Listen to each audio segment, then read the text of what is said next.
There is a kind of silence that only comes after a storm, not the silence of peace, but of debris settling. That's the quiet I woke to the morning after the stroke.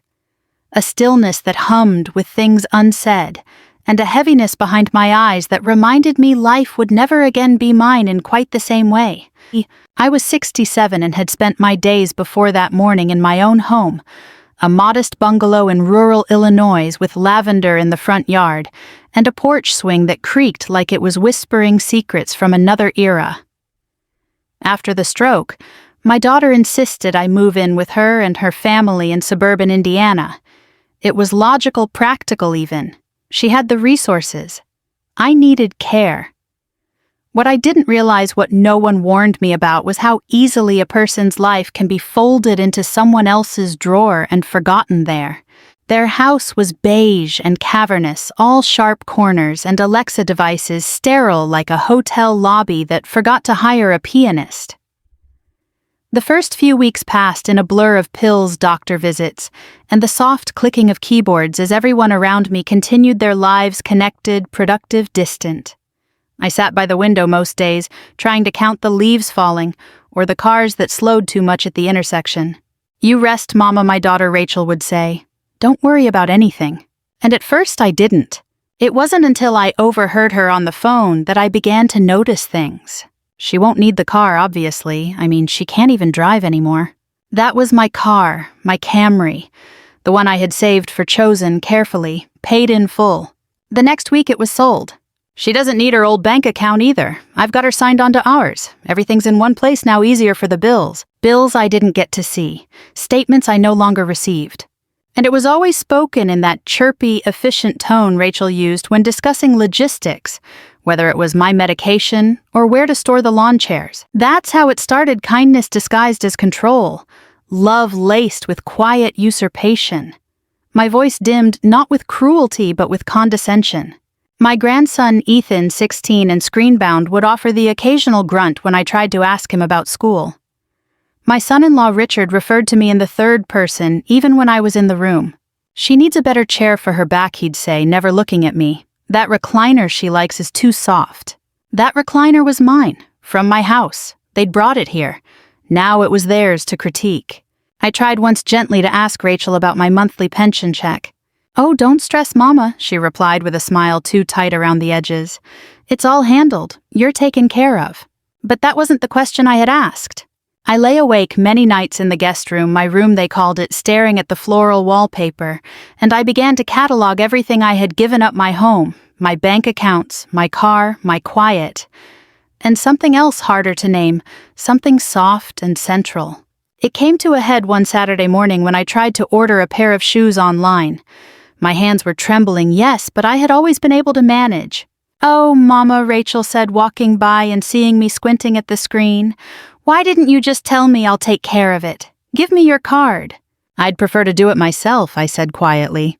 "Don't be stubborn," she replied, already reaching for the laptop. That word, stubborn, landed with the weight of a slap. It wasn't the first time I'd heard it from her, but it felt heavier now, rooted in a belief that I was incapable. That word became a wall. That afternoon I asked for my bank statements. Rachel blinked. "Why, I've been handling everything." "I know," I interrupted, "but I'd like to see them." "Don't you trust me?" she asked, voice growing defensive, as though my desire for autonomy was an accusation. "It's not about trust," I said. "It's about remembering that I'm still me." The silence after that was colder than usual. I began to request things.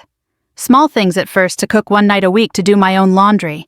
I asked Ethan to show me how to check my pension balance online. I started making notes of expenses, appointments, passwords. Rachel rolled her eyes sometimes, but I saw a flicker of something else too, a faltering. And I remembered something important. Dignity is not something others give you. It is something you protect quietly, even from those who mean well, even from those you love. Rachel didn't understand the shift.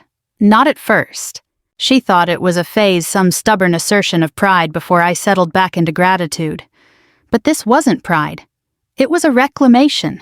I began to rise earlier, before the hum of the household machinery began, before Rachel's heels clicked down the stairs, before Ethan's alarm bleated from behind his bedroom door. I'd sit with a notebook in my lap, sketching out memories and lists. Not poetic memories, mind you, no sweeping recollections of long-lost loves or mountain sunsets. Just receipts, deductions, names of old friends I hadn't called in years, phone numbers I'd once memorized but had let fade like water stains on wallpaper. Some mornings I wrote down what I'd eaten the day before. Sometimes I wrote down the times Rachel spoke to me like a child. And in that quiet recording, I found the edges of myself again. It was a Sunday when I finally opened my old email account. It had been dormant for months. Rachel said I wouldn't need it anymore since she'd consolidated everything under her own. But I'd never deleted it. I sat for nearly an hour retrieving the password from my foggy memory. When I logged in, it felt like unlocking a closet full of clothes that still smelled like my old life. Bank notices, notes from friends, newsletters from charities I used to support. One email in particular caught my eye, a message from Carol, an old neighbor. She wrote a single line, "I hope you're okay. I haven't seen you or heard from you in a long time. Miss our coffee mornings." I hadn't realized how long it had been since I spoke to someone who saw me as more than a responsibility. That night I asked Rachel to take me to visit Carol. She frowned, glanced at her calendar. "Next month might be better. We're really swamped right now, and I'm not sure she lives there anymore, Mama. You should probably let those old things go." Old things. My friendships, my community, my independence. I nodded, but I didn't let it go. The next day, I called Carol from the landline when Rachel was out. Her voice came through soft and brittle like an old photograph you'd tucked into a book and forgotten. "Marianne," she breathed. "Oh, my stars, is it really you?" We talked for 40 minutes. I cried when we hung up, not out of grief, but because it had been so long since someone asked me how I was, and truly listened to the answer. That call lit a fire. I reached out to more people. I told them what had happened, not with anger, but with quiet honesty. I didn't want pity. I wanted witnesses. I wanted to remember that I had a life before this house, before this sense of smallness. One evening, Rachel came into my room and saw the notebook, the emails, the lists. "What are you doing?" she asked, voice flat. "Taking inventory," I said. "Of what?" "Of myself." She didn't like that. I could see it in the way her hands folded too tightly in her lap, how her jaw clenched ever so slightly. Love doesn't always look like love, I've learned. Sometimes it wears the mask of control, tidy and soft-spoken. Sometimes it's terrified of what it can't manage. "Are you unhappy?" she asked finally. That question cut straight through me. "I'm not ungrateful," I replied. "But I've been made smaller here." That wasn't the deal. I didn't trade my independence for survival. She looked confused. She looked hurt. I realized then that she truly didn't see it. And maybe she never would. That night I opened my own bank account. I made an appointment with a social worker the following week to discuss senior financial rights. I didn't ask for permission. When Rachel found out, she was livid. Not yelling, she was too polished for that, but her disappointment dripped from her every word like syrup gone sour. "Mama, it's not safe. You don't understand how complicated all this is." "I do understand," I told her.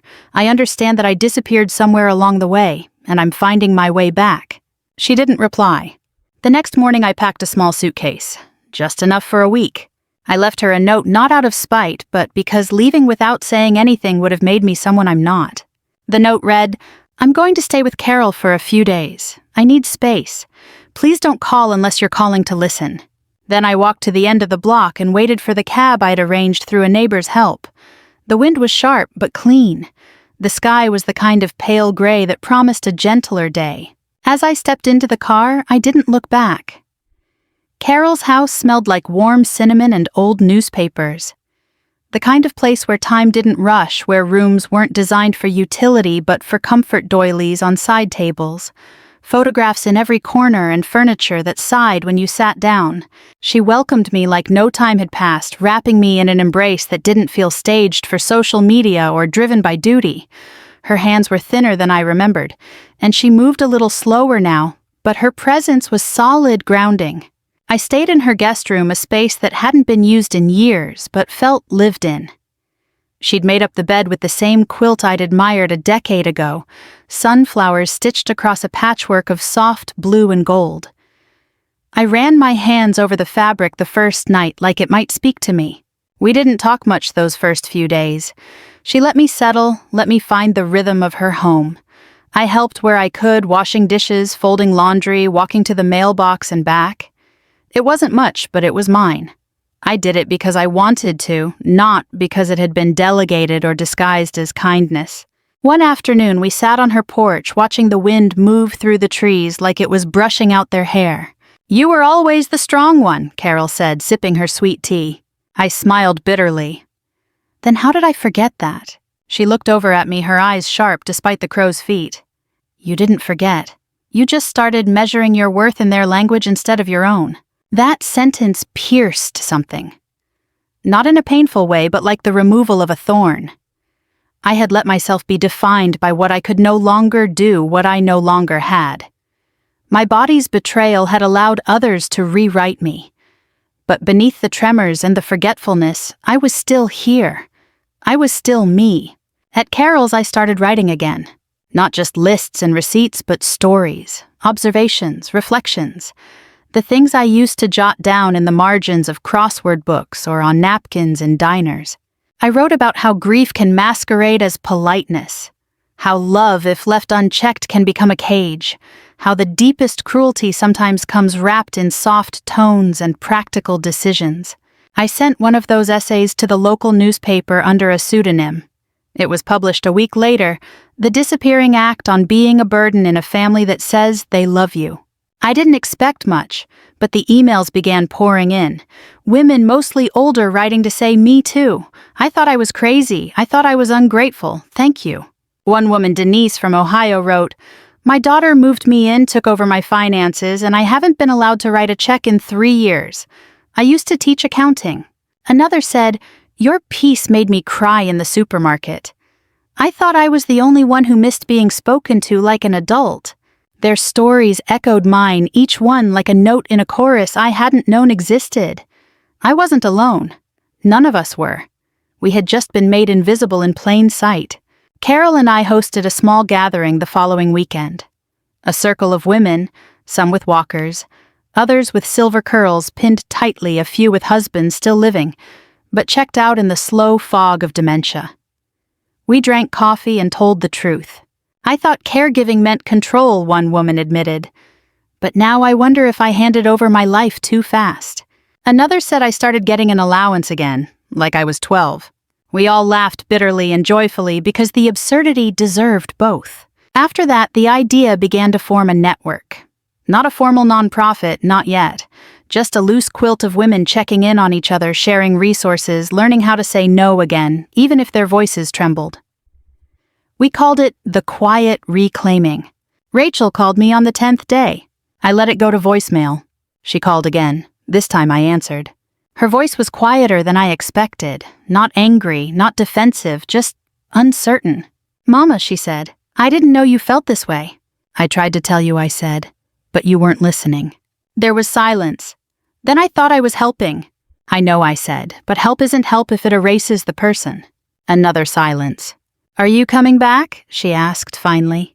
"I don't know yet," I replied. "I need to figure out what life I want, and how much of me I'm willing to lose to be convenient." It was the truest thing I'd said to her in years. We hung up not with closure, but with something like understanding, or maybe just the first crack in the wall between us. Carol made soup that night. We sat at the kitchen table, steam rising between us like incense, and I felt something settle in me. Not forgiveness exactly, but peace. The days moved gently at Carol's. I started keeping track of them not by the date, but by the way the morning light painted the kitchen tiles or the flavor of jam we opened for toast. Apricot meant Thursday. Raspberry was Sunday. That was enough. Carol let me take the lead on things even when I fumbled. She never hovered, never checked in with pitying eyes. When I dropped a spoon, she didn't leap to grab it. She waited, trusted. And that kind of trust, well, it gives you your spine back. One afternoon, I walked to the corner market by myself. It was only a few blocks, but it felt like crossing a country. I stopped twice to rest, leaning on a fence post, and then on the handle of my cane. When I got there, the clerk, maybe 20 all tattoos and kindness, offered to carry my bag. "No thank you," I said gently but firmly. "I've got it." He nodded, not patronizing, just human. That's all I ever wanted, really. To be seen as human. At home, I opened my new checkbook. My name mine printed clearly across the top. It felt ceremonial, almost sacred. I wrote a check to Carol for groceries, even though she insisted I didn't need to. Then I wrote another to myself for $50. I put it in an envelope marked, "For when you forget you have power." I tucked it into my journal. A few days later, I received a letter from Rachel. It was handwritten, not typed. I unfolded it slowly, like peeling back layers of an old bruise. "Mama," it began, "I don't know what I'm doing anymore." She talked about the overwhelm of work, of parenting, of marriage, how taking care of me was supposed to feel like giving back, but somewhere along the way she began treating it like another spreadsheet to manage. She admitted she'd been short with me, that she'd made choices out of fear, that she thought keeping everything under her control would keep me safe and her sane. And then she wrote, "I forgot you weren't mine to manage." That line made my chest ache. She ended the letter with an invitation. "If you ever want to come back, not because you have to, but because you choose to, we'll do it your way." I didn't know if I believed her, but something in me softened anyway. Maybe not toward her, but toward the girl she had once been, the girl I had raised who used to pick dandelions and call them stars. The next morning I called a lawyer, not to threaten, not to fight, but to understand. I needed to learn what I'd signed, what rights I had. He was kind, clear. We walked through the documents' power of attorney account consolidations, the quiet erosion of autonomy dressed up in the language of care. By the time we finished, I felt raw and newly born, vulnerable but awake. I revoked the power of attorney. I separated our finances. I moved my medical decisions to an advance directive with clear instructions about what I wanted and who got to decide if I couldn't. I chose Carol as my secondary agent. She wept when I told her. "This isn't a burden," she said. "It's an honor." That night, I took a bath with rose-scented salts and my favorite Billie Holiday record playing on Carol's old stereo. I hadn't felt beautiful in months, maybe years. But as I soaked, I ran my hand over the loose skin of my arm, the map of my body's journey, and whispered aloud, "You are not done." I stayed at Carol's for 5 more weeks. During that time, I helped launch a community meetup for seniors reclaiming independence. We gathered in the library's multi-purpose room, shared stories, swapped resources, and laughed deep, wrinkled laughter that comes from surviving things you didn't think you would. We wrote letters, some to estranged children, some to city councils, some to ourselves. On my final day at Carol's, we sat on the porch again. "You're leaving tomorrow?" she asked. I nodded. I found a small apartment near the community center. Subsidized housing, clean, sunny windows. She smiled proud. "You'll do well." I reached for her hand. "I'm not going back to Rachel's." I thought I might. For a while. But I think the best way to love her now is from a distance, where neither of us disappears. Carol nodded as though she already knew. We watched the sun dip low, casting long shadows across the sidewalk, and I felt like I was witnessing the closing credits of one life and the opening scene of another. I was no longer anyone's dependent. I was no longer invisible. I was no longer afraid. I was at long last free.